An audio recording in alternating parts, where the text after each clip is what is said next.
రాజుగారికి ఈ లోకంలో ఉన్నటువంటి మంచి వస్తువు ఏదో తెలుసుకోవాలని ఆసక్తి కలిగి ఒక ప్రదర్శనశాల ఏర్పాటు చేశాడట.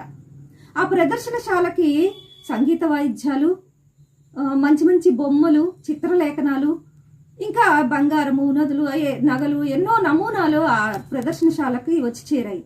ఈ రాజుగారు ఒక్కొక్కటిగా చూస్తూ ముందుకు సాగుతూ ఉన్నప్పుడు అతను ఒక నమూనా ఆకర్షించింది. ఆ నమూనా ఏమిటి అంటే, ఒక నాలుకను కోసి ప్రదర్శించినట్లుగా ఇది మంచి వస్తువు అని రాసిపెట్టి ఒక నాలుకను కోసి ప్రదర్శించాడు. అప్పుడు ఈ రాజుగారు అతన్ని పిలిచి, ఏమయ్యా మరి మంచి వస్తువును ప్రదర్శించమంటే నాలుకను పెట్టావేంటి అని అడిగి, అతను నోరు మంచిదైతే ఊరు మంచిదవుతుంది అంటారు కదండి, అందుకనే ఈ నాలుక, మరి మన నాలుక మంచిదైనట్లయితే అన్నిటినీ జయించవచ్చు అని చెప్పాడు.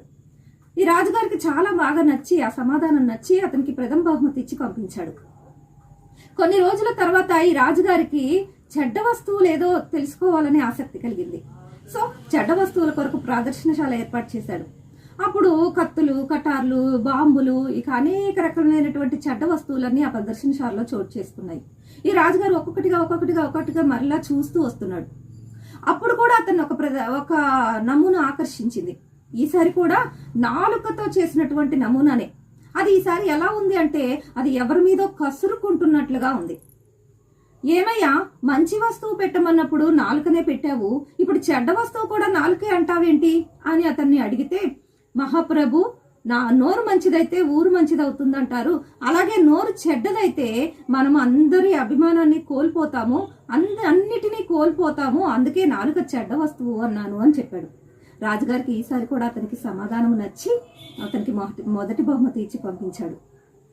ఫ్రెండ్స్, ఈ కథలోని నీతి ఏమిటి అంటే, ఆ రాజుగారు ఎవరైతే ఉన్నారో ఆయన దేవుడు, మనం ఆరాధించేటువంటి దేవుడు అనుకుంటే, ఆయనే ప్రదర్శనశాల ఏర్పాటు చేసి ఉంటే, మరి ఆ ప్రదర్శనశాలలో ఏర్పాటు చేసినటువంటి మంచి నాలుక, చెడ్డ నాలుక ఏదైతే ఉందో, మరి మన నాలుకే ఆ నాలుక అనుకుంటే అది మంచి నాలుక ప్లేస్ లో ఉంటుందా, చెడ్డ నాలుక ప్లేస్ లో ఉంటుందా? ఆలోచించండి ఫ్రెండ్స్.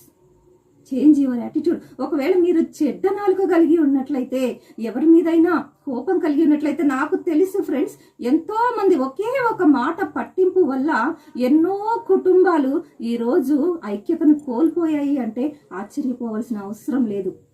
మరి మనం కూడా అలా ఉన్నట్లయితే మన పద్ధతిని మార్చుకుంటే చాలా బాగుంటుంది. ఈ నా మాటలు మీకు కనుక నచ్చినట్లయితే థింక్ చేయండి, లైక్ చేయండి, షేర్ చేయండి, సబ్స్క్రైబ్ చేయండి. Thank you very much.